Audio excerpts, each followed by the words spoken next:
ẹ̀yin tèmi báwo ni o ṣe wà o lẹ́lẹ́lẹ́lẹ́lẹ́lẹ́lẹ́ ṣe wà o. bí o máa pẹ́ ṣẹ́ wà lẹ́ jẹ́ mo ríre ẹ má bínú àánú ẹ ó kì í jẹ́ kí kú bèrè lọ́wọ́ yín ṣe wà ṣe wà o ẹ̀yin tèmi báwo ni o ṣe. ṣé adéṣẹwà ni tì í ni àbí ọláṣẹwà ẹ fún mi búrẹ́dì jẹ ẹ̀yin lẹni búrẹ́dì yẹn àbí ẹ jẹ́ ń jẹ ń bẹ̀. búrẹ́dì àgègèjọ́ mo ti jẹ́ gbẹ̀yìn ẹ ṣe mọ̀ ọkọ yín á gbádùn yín bàjẹ́ ààrẹ yàrá ńlá yìí músẹ́ ẹ má bínú pé mò ń jẹun kankan mo ṣe kúrò lọ́dọ̀ búrẹ́dì yìí ń dùn gan ó ga ẹ pẹ̀lẹ́ mọ̀ ẹ̀yin lẹ ṣáńtà mi ṣáńtà rẹ gbé mi lé nílẹ̀ tẹ̀ ṣe ẹ̀jẹ̀ ń dààmú pa ṣé èsì yẹn ò pọ̀ jù púpọ̀ rárá kí n pa mo lè pa ọ nígbà táwa wà lókè òkun ó ti mára ẹ má bínú bọ̀ máa bá ẹ jẹ́ kí n bá yín yí sísàlẹ̀ díẹ̀ máa yí sísàlẹ̀ lórí mo rí bẹ́ẹ̀ ṣe ń ka ẹsẹ̀ yín mára yẹn máa gbé kóun bí ẹsẹ̀ yín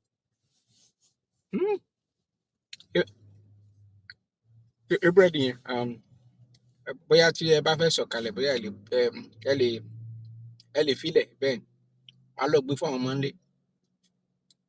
máa jẹ díẹ̀ bẹ́ẹ̀ ẹ má parọ́ ó dùn gan ẹ ṣe ó ga jù so ẹ fẹ́ travel báyìí láyọ̀ lẹ́jẹ̀ para lọ níbo lẹ́ ń lọ bẹ̀ bẹ́ẹ̀ dà ókè ẹ máa ń lọ ẹ máa ń dé ẹ dẹ̀ máa lọ rẹ̀ ẹ máa bọ̀ rẹ̀ jẹ́ ìtajà ni àbí ókè ọ̀rọ̀ airport wa yẹn bó lẹ ṣe rí nígbà tẹ́ bá ti ń bọ̀ kí ló but adúpẹ́ Festus Keyamo gan yẹn ẹni tó jẹ́ mínísítà fún aviation yẹn bẹ́ẹ̀ ni ó kọ kíní kan jáde lórí Twitter jẹ́ kí n ṣàná bẹ́ẹ̀ nígbà tí madam kúkú yẹn náà sọ̀rọ̀ àti getting you bring come ẹ lè believe fúngbà kan à ń padà sí ìlú òyìnbó ńgbà yẹn ìyàwó mi kò dá kan mọ̀ ó bọ́ gold létí ẹ̀ ó bọ́ bangles gold ẹ̀ ó fi sínú kí la ti ń pè kí ni àpamọ́wọ́ irú ilé ìtẹ́ fi tọwọ́ bọ́ọ̀sì torí wálẹ̀tì làwọn ń pè tiwa ibẹ̀ ló bọ́ kó sínú ẹ̀ so àbúrò ẹ̀kẹ́ ó ti fi ẹrù kan ránṣẹ́ wọ́n fẹ́ ẹrù kan ránṣẹ́ sábúrò tiwọn meanwhile ẹni tó fẹ́ ẹrù ránṣẹ́ wá lọ fi abẹfẹ́lẹ́ tá à ń pè ní blade ó fi sínú wọn wá bẹ̀ sí ibi tó ti sọ pé wọ́n rí kinní kan wọ́n ṣe wọ́n mọ̀ ẹ jẹ́ mọ̀ pé àwọn ọmọ tí madam Kuku sọ̀rọ̀ pa ẹ̀ wọ́n jí gold yẹn wọ́n jí kó lọ àti cool because it was so wọ́n frustrate àṣẹ wọ́n ti rí blade yẹn torí kan bá lè jí nǹkan nínú rẹ̀ èmi ti wà ní mo ti kúrò ní TSA mi ti ẹ wo so bẹ́ẹ̀ dé báyìí ẹ̀gbọ́n kílẹ̀ mú dé ẹ má gbé wa o ẹ má jẹ wọ́n á fẹ́ máa intimidate ẹ so that o ṣe mọ̀ pé gbogbo ẹ̀yìn á wà ìhọ́rìn ẹ ṣe àlàyé tí nǹkan tí ó ń ṣẹlẹ̀ sí yín tó ń bá ti wá bè lọ́wọ́ yín ẹ wo ẹ mọ̀ kan ẹ lọ ra rú gíláàsì ojú mi bẹ́ẹ̀ ṣe ń wo gíláàsì báyìí ordinary glass lẹ́pẹ́ àbí ó wọ́n wó díẹ̀ o ó wọ́n wo at least béèyàn bá ṣírò owó ẹ̀ ní ìlú yìí báyìí nígbà tèmi ra tèmi ń lo òyìnbó ńgbà yìí béèyàn bá ṣírò owó ẹ̀ ń wo lẹ́nu ọjọ́ mẹ́ta ó ti di bíi $400 ilé ìtọ́sẹ̀yẹ tún wá ṣe madam ẹ lọ gẹ̀ẹ́tẹ̀ ká fọ airport olórí burúkú àwọn wèrè yẹn ká fọ wọn kú òun bẹ́ẹ̀ I'm telling you because evidence la ìní ìdìbò àyè nígbà tá a ti sọ pé activating pre-com ká má tún jẹ́ kílù ẹ̀ ṣẹlẹ̀ mọ́ bí ìwọ ò bá wá lè fi fóònù ẹ àbí irú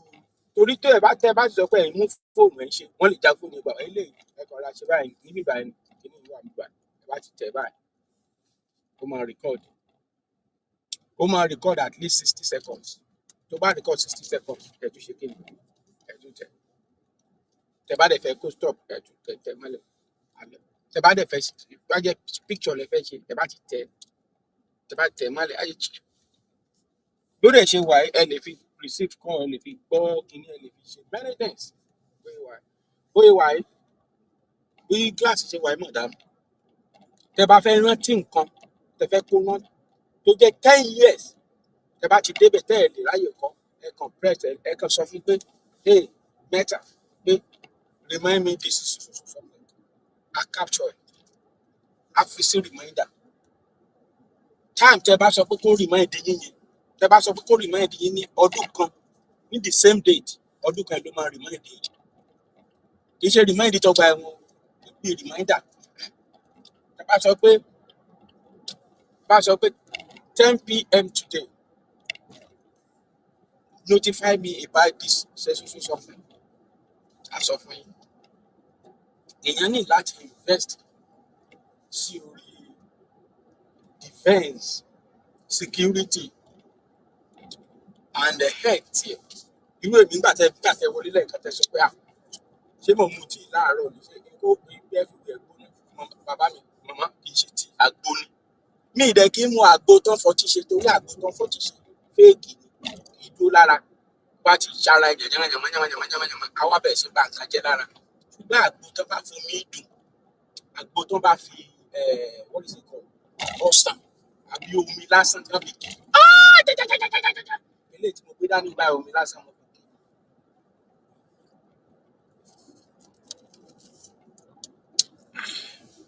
wọ́n yàn bẹ́ẹ̀ lọ́wọ́ mi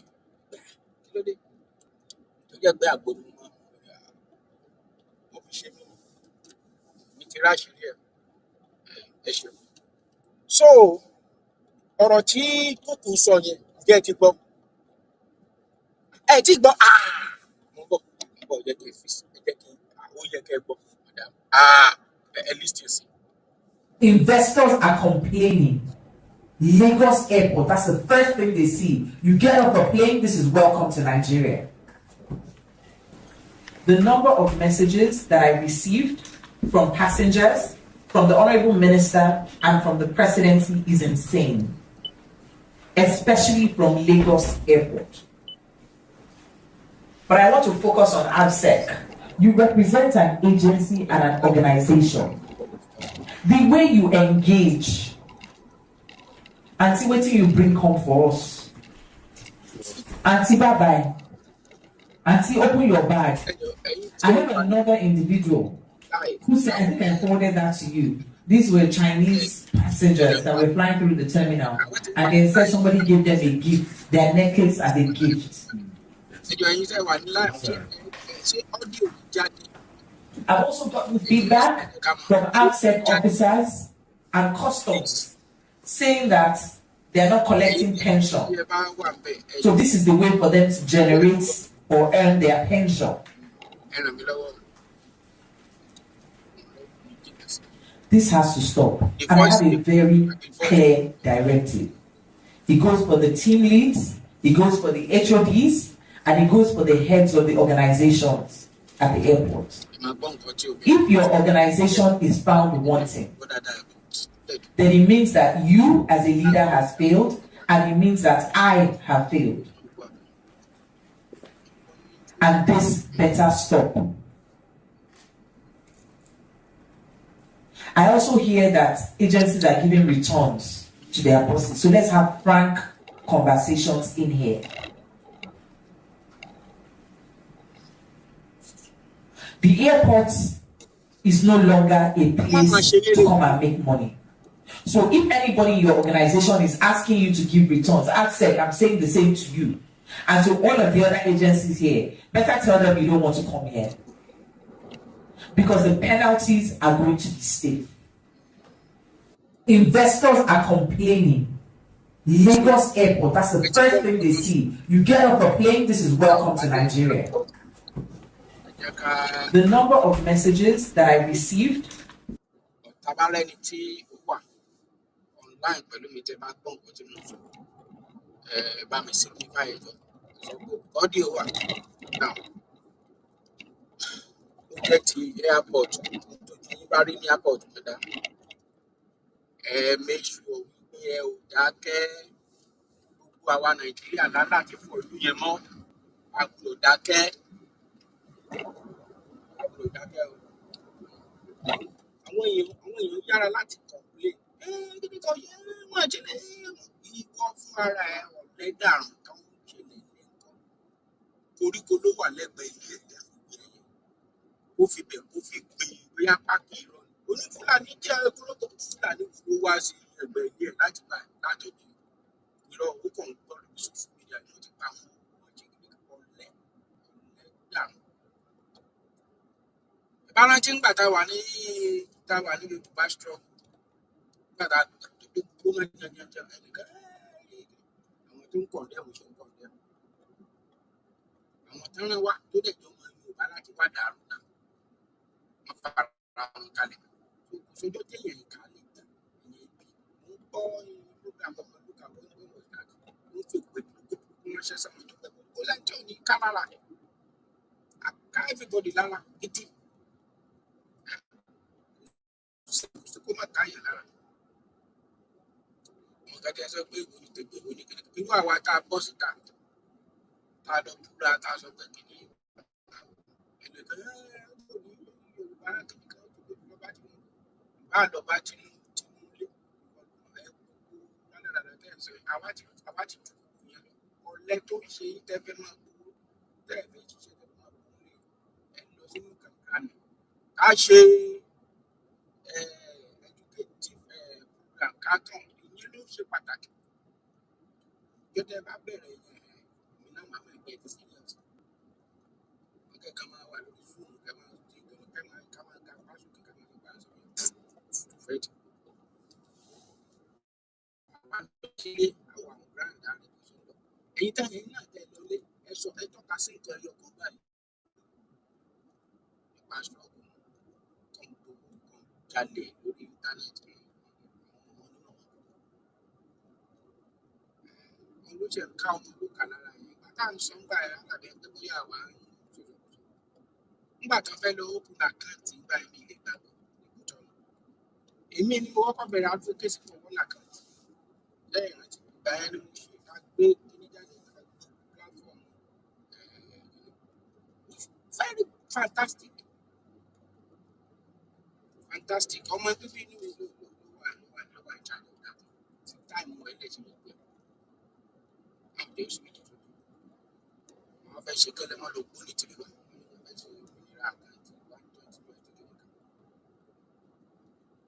mo rántí ní meeting báyìí kò sí táàfin níwèé dókítà mi kan wá gbogbo ti jáde Yorùbá kingdom flag ẹ̀ ṣé èmi láyé ẹ̀ àbá èmi mo ra rice ní 100,000 ọ̀rọ̀ ayé jẹ́ ibi apá ẹlòmíì ojú àyè sẹ́yìn ojú àánú ti fọ́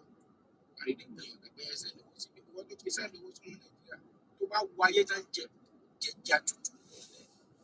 pàtí ni àjọ tó ń lò ó wọn bí ẹ̀dá kó láti fún ìfẹ́ lórí àjọ ẹbí every week every month ayé oṣù junction to junction mo jẹ ibi kan wà padà sáà ń pín kóró gbogbo every month kan kúrá ní ibẹ̀ yẹn kóró náà ẹ pé Ìbàdàn tẹ sọ pé mo sọ pé ibi kan wà mo ló jẹ kóró ẹ lọ jayé ẹja tútù ìgbín èdè tútù gbogbo ẹ àfi burúkutu sẹ́gbẹ̀ẹ́ ìjọ tí n bá lọ níbẹ̀ yẹn máa wá burúkutu mi náà máa ṣe fídíò wọn ẹ wò mí o mo dúpẹ́ o ẹ wà òtútù tó wà ní lẹ́nu ọjọ́ mẹ́ta mi ò kóró ẹ̀rí láyé mi ó tutù bí àrá ni ìgbà pé ọdún mà ti dé bí òun tọdún bá dé nǹkan ọdún tó dé lájú ní láti àṣẹ kò lọ ni kò sọ́ọ̀bù ń dán rè mọ́ gbogbo bèbí ló ṣẹ́jú mọ́yínmọ́yín àbọ̀ òde stọ́ọ̀tì bèbí ti ń kíyàn ọ̀ gbà tẹ́ ẹ fẹ́ padà ń wá kí náà ti já àwítánjọ́ kan bẹ́ẹ̀ ni mọ́ ẹ̀yin náà ẹ̀yin tó jẹ́ pé ẹ̀gbẹ́ ní jẹ́ tí ṣe pé ẹ̀gbẹ́ gbogbo ẹ̀wọ̀n kan lójú yín rí mọ́ àwítán yí ẹranko gálágalà kan báwo ló ń fẹjọ́ mi sùn káàkiri èmi ò ní ṣe bíi ti afẹ́ babalọ́lá fún wa máa pàdé ń pọ̀ jù èmi ò ní fọlọ́pàá mú pé torí òtún lọ police station ìdẹ́mọ̀lúkọ tó ń pè mí ní nàìjíríà ni bẹ́ẹ̀ ni ó dédé sẹ́ni mi ò bá sọ̀rọ̀ láyé ó sẹ́ni voice note sí mi ni pé níbi iṣẹ́ ọmọ èrò kan fẹ́ ra mọ́tò kan mọ́ lọ́wọ́ ó lè gbọ́jọ́ mẹ́ta ó di ìjọ nígbà kan òwe ló ní kíní kan mílíọ̀nù bí i 3 mílíọ̀nù mi ò ní 3 mílíọ̀nù ó mú fẹ́ rí mi ò dẹ̀ mọ̀ ẹ́ rí ó gbé mọ̀ nǹkan àwọn organisation kan wà tí mo mọ̀ tó jẹ́ pé ẹ̀ ń fọ̀rọ̀ ìlọ́nà lọ gbàdúrà nítorí nǹkan ti fojú àwọn ọmọ nàìjíríà tó tún wọn rẹ̀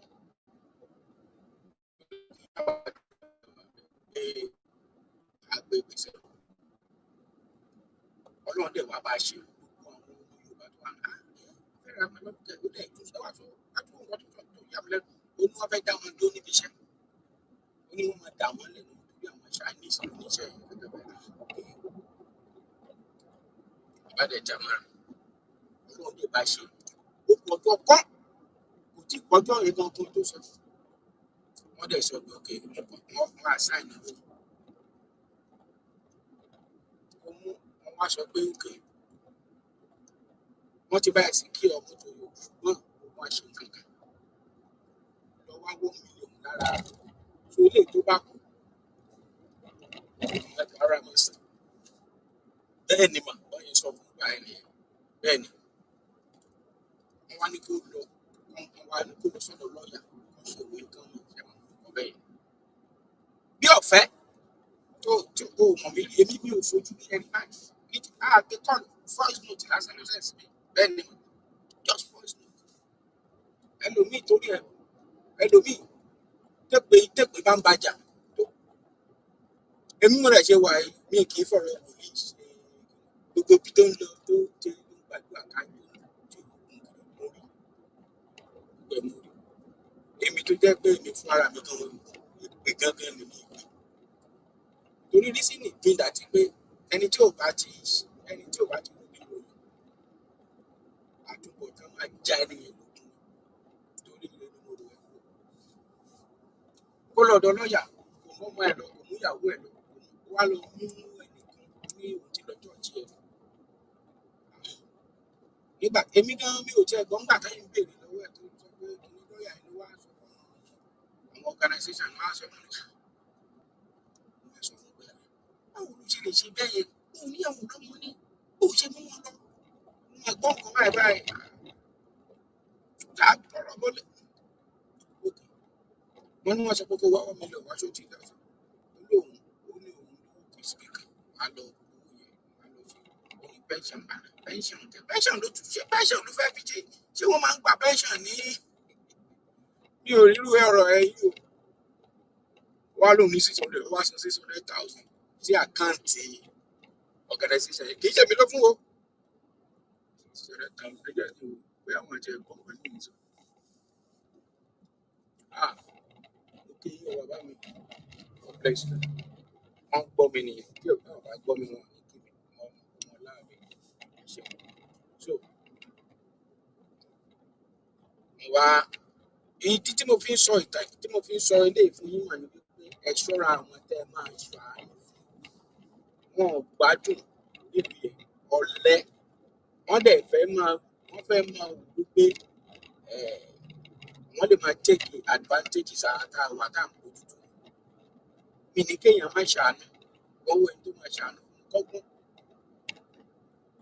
during the time bẹ́ẹ̀ ni Tàgbàlá Gabriel àbíà during the time ṣe Tàgbàlá Gabriel pẹ̀lú Muyideen ó mú lòsì lọ́wọ́ ń gbà yẹn nígbà tí ẹranko jàtìjàtì tó gbé tiẹ̀ ní ẹni tó máa ṣàánú lẹ́fù tó títí kọ́mọ ìyá ẹ̀ kó wà very careful owó tó ń fún wọn àdúrà náà lọ fi ń kóòtù yẹn bó oògùn bí nǹkan. I'm a living testimony sí nǹkan tí mi ń sọ yìí. Bẹ́ẹ̀ni mà, bẹ́ẹ̀ni, they are soldier. In fact, I don't know, man. Ọmọ máa ń sọ bí pàdé pé ráì tí wọ́n bẹ́ẹ̀ tọ́ wọn ni, bẹ́ẹ̀ tọ́ wọn wà lọ́wọ́ ẹ̀ lórí struggle ẹ̀tọ́ wọn tipátipá wà lọ́wọ́ ẹ̀ wọ́n ṣe máa ń kúrò nínú yẹn. Kí n má gbàgbé ọ̀rọ̀ yẹn wá, ó wá sọ 600. Wọ́n fún ní gbèǹdéke ọjọ́ o. Kó tó kó 600 yẹn gan láfẹ́ tọjọ́ méjì mẹ́ta. Wọ́n fún ní gbèǹdéke ọjọ́. Wọ́n ṣáà ní òkè kí lọ́ọ̀yà yẹn kó lọ gbé mọ́tò yẹn sọ́dọ̀. Oṣù kìíní lọ. Wọ́n máa yí fáwọn ẹ̀ tó kú òṣọ́ ni. Tó bá ṣe kíní kan owó ìlú ń gbà ẹnìkan promise àfìgbà tó dé stage tó jẹ́ wọ́n lé mi kúrò ní organize, wọ́n suspend mi ní organization yẹn gbà. At the end of the day wọ́n wá dá owó ẹ̀ padà sí ìdẹ̀dẹ̀ ẹ̀yìn padà. Wọ́n wá ṣe wàá fún ní another day pé lọ́ọ̀ san gbogbo owó ẹ̀. Tó bá ti kó owó ẹ̀ lọ fún ọ̀dọ̀ lọ́ọ̀yà kó lọ gbé bá a ṣe ń sọ yìí. Ẹ bá mọ̀ nǹkan tó bí mi nínú ẹ̀ ni pé wọ́n wá bẹ̀rẹ̀ sí rojọ́ mi kí ló ní mo gbowó lọ́wọ́ mi tó ń kówó fún mi. Kò dẹ̀ mọ̀ pé gbogbo evidence ẹ̀. Ẹ̀yin ìgbà yẹn tí mò ń sọ fún ẹ̀yin ìgbà yẹn ló lọ lọ́gọ́sọ̀gọ́ ọlọ́pàá o. Lọ́ọ̀yà tó bá ṣèwé pé lọ́gọ́ ọlọ́pàá. Nígbà táwọn àwọn ẹni tó dúró tì í gbà yẹn tó sọ pé àwọn kankan tẹ̀ fẹ́ bá sanwó yẹn ó wá lọ ságídígbò lọ́dọ̀ Oríyọmí Hamzat. Àwọn èèyàn tiẹ̀ dá lóòótọ́ pé nígbà tó rojọ́ gan ó ti jẹ̀bi. Ó wá ẹni tí àwọn ti kóòtù bọ̀ wá sọmọ ìyá ni. Àwọn èèyàn wá gbé lọ́ọ̀yà tí wọ́n dìde sí. Èmi ń wo ibi tí ìyá máa jẹ lára ẹ̀ báyìí torí nígbà tí èmi bá bẹ̀rẹ̀ tèmi pẹ̀lú ẹ̀ àwọn èèyàn kò sá ọgbọ́n ìjọ fẹjọ́ mi sùn ọmọ ìyẹ̀ká wọn kì í láti sọ̀rọ̀ fún àwọn èèyàn wá ra sí ní ara wọn. Ọ̀ irọ́ tó ń pa yẹn gan ló ń bí mi tí ó mọ̀ ẹ wà very careful ẹ̀ máa ṣàánú fún nílùú yẹn orí wọn ò pé kì í ṣe gbogbo wọn ọ̀pọ̀lọpọ̀ ń bẹ̀ ló jẹ́yàn gidi tàbí bá dì í papọ̀. Kò táwọn kan bẹ̀ ẹ gbàdúrà kẹ́tọ́ bá wọn papọ̀. Ẹ tó fún yín lówó wọn gan ẹ kọ́kọ́ bẹ̀ lọ torí owó tẹ́ fún wọn wọ́n lè fi ṣe nǹkan tí níbi tí èèyàn ti rìnrìn àjò. Ẹ kí ń wo nǹkan tó ń ṣẹlẹ̀ láyé yìí. Ẹ rìnrìn àjò wọn á dẹ̀ fi owó tẹ́ fún wọn á dẹ̀ fi ṣe nǹkan tó wù ẹ̀. Ayé ẹnìyàn á dẹ̀ ta ní ìrìn àjò á bẹ̀ sínú ògógóró. Àgbègbè tó bá padà sílé á dẹ́ nìyẹn padà sílé. Ọlọ́run á máa tì í lẹ́yìn. Another thing tí mo fẹ́ bèèrè lọ́wọ́ yín báwo lẹ ṣe rí ọ̀rọ̀ Délé Fárótìmí àti bàbá wa rẹ̀ Àfẹ́ Babalọ́lá sí ìwé tí Délé Fárótìmí kọ yìí bàbá mi Waziri jìnnà ojú òní tí mi ò rí nǹkan tó yẹ kọ yìí but because of torí pé ó kéré but mo ń dọ́gbọ́n wo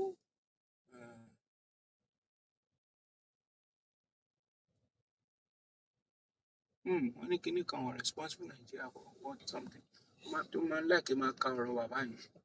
bàbá mi Waziri jìnnà ọdún ẹ ṣeun God bless you sir. So ó láti jẹ́ nǹkan tí mò ń sọ yìí náà ń sọ̀rọ̀ yìí lórí irú Délé Fárótìmí báyìí. Tẹ́ bá wo kéèsì VDM very dark man àti bàbá wa Fálànà ẹ rí i pé civil way òun ni bàbá wa Fálànà gbé. Ìwé tí Délé Fárótìmí kọ èmi gan ò mọ̀ gbà mi ò gbọ́ pé kọ̀wé báyìí mo ti ra ìwé yẹn sí. Ṣé rí ìgbésẹ̀ tí bàbá wa yẹn gbé ó kù díẹ̀ káàtó lóòótọ́ ó lẹ́tọ̀ọ́ láti jà bàbá wa fẹ́ lẹ́tọ̀ọ́ láti jà láti dìbẹ̀ mo láti bàbá yẹn torí pé ó ń fi gbogbo gbà sọ̀rọ̀ pé ẹ pa constitution 1999 kó lè gbé wá ẹ padà sí region ẹ jẹ́ ká ṣe nǹkan tó yẹ ká ṣe ká bá lè grow mo like ẹ fún yẹn. so délé tó sọ wípé kó gbé òun lọ kóòtù ṣé kò ní lẹ́fídẹ̀nsì ni iṣẹ́ rí ìgbésẹ̀ tí bàbá yẹn gbé òkú díẹ̀ káàtó ara nǹkan tá à ń sọ wípé ẹ̀yin tẹ́ ẹ lágbára ẹ ti mọ̀ pé ní èkìtì ibi tẹ́ ẹ wà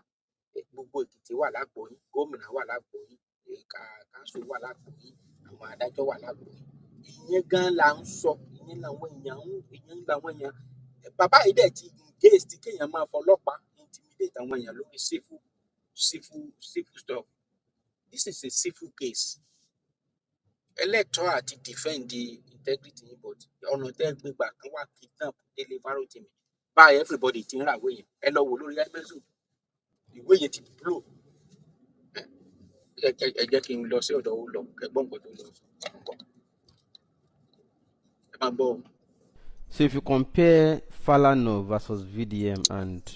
Afe Babalola versus Dele Farotimi, you now appreciate the things you have been discussing all along about having a civic space in Nigeria. So Falana went straight to court. He felt defamed by one young individual and then went straight to court. He did not breach process. Now, don't see this as support for Falana in this case against VDM. It is just to appreciate what civil process should be. Now, look at Afe Babalola versus Dele Farotimi. Afe Babalola has just made it very easy for the public to believe nearly everything Dele Farotimi alleged in that book, that you can just, through a way due process, use your influence and manipulate outcome. In VDM's case now, we see prosecution. In Afe Babalola's case against Farotimi, we perceive persecution. You know the difference. Prosecution versus persecution. Now, in VDM's case now, whatever outcome that generates, people tend to perceive it as fair. But Afe Babalola already opened minds of people to prejudice outcome. They abducted the defendant from Lagos and parceled him down through police courier service to Ekiti, where the man who is the complainant is sitting. That suggests that he will be the complainant, the prosecutor, and the judge at the same time in his own case. Now, what did Farotimi say in that book that is not already playing out just as alleged in the book? The next question is, how will elders, you say respect elders, okay, we respect them, an elder like Afe Babalola,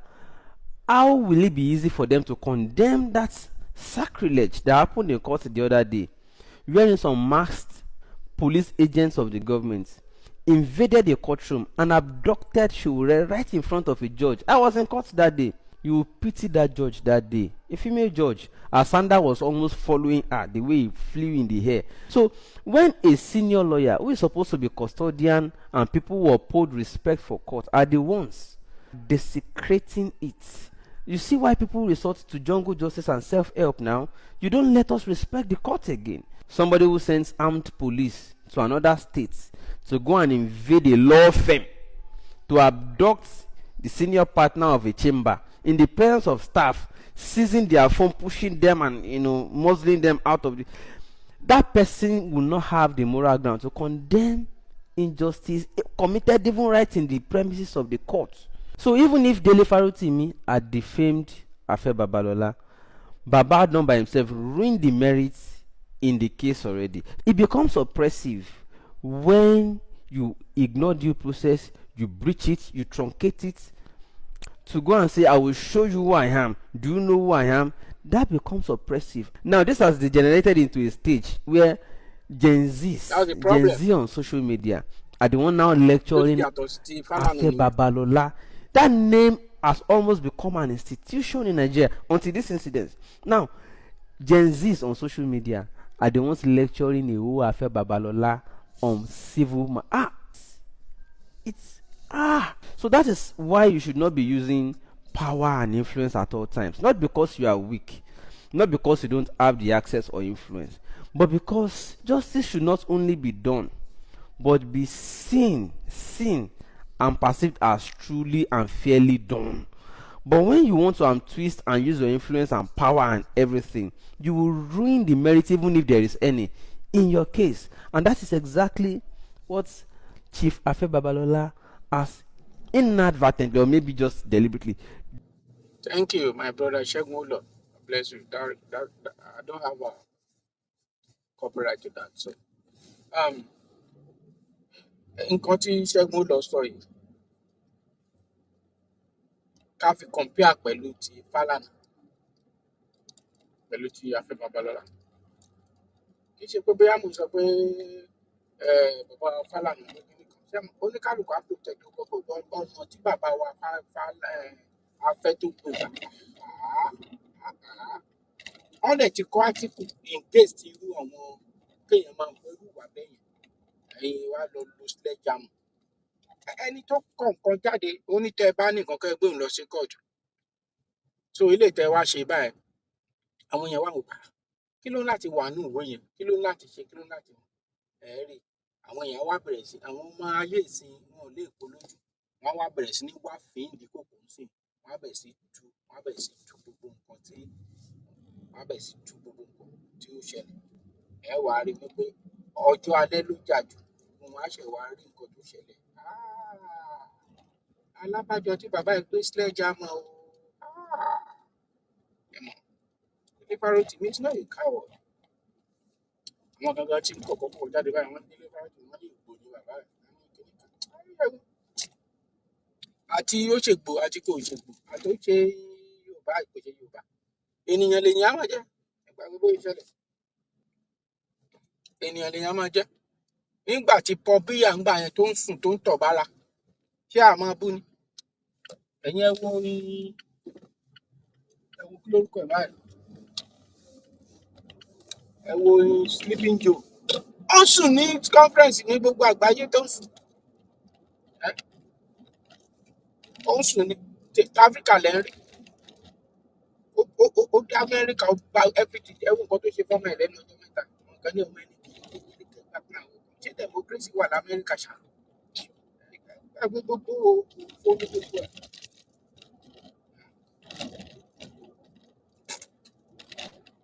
ẹ̀rì ẹ̀rẹ̀fẹ̀rẹ̀ mi ṣèṣe yìí Tinubu á di gómìnà yín lẹ́kọ̀ọ́ ẹ̀rì ẹlọ́kọ́lẹ̀ democracy kan democracy. It's not meant for blacks.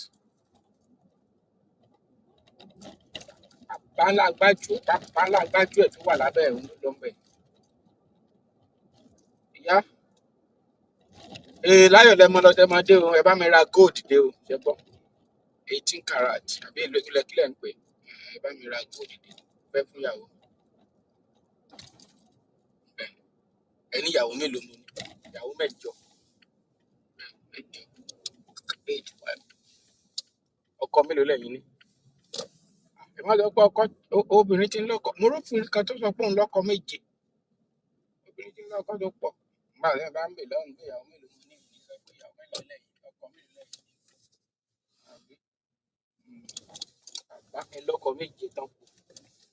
ẹ dry gan ẹ yẹ kẹ bírèkì rẹ́kọ̀dì egungun mẹ́sàn-án egungun méje lẹ́ni òkè ẹ pẹ̀lẹ́ ẹ kú gbogbo ẹ yóò dà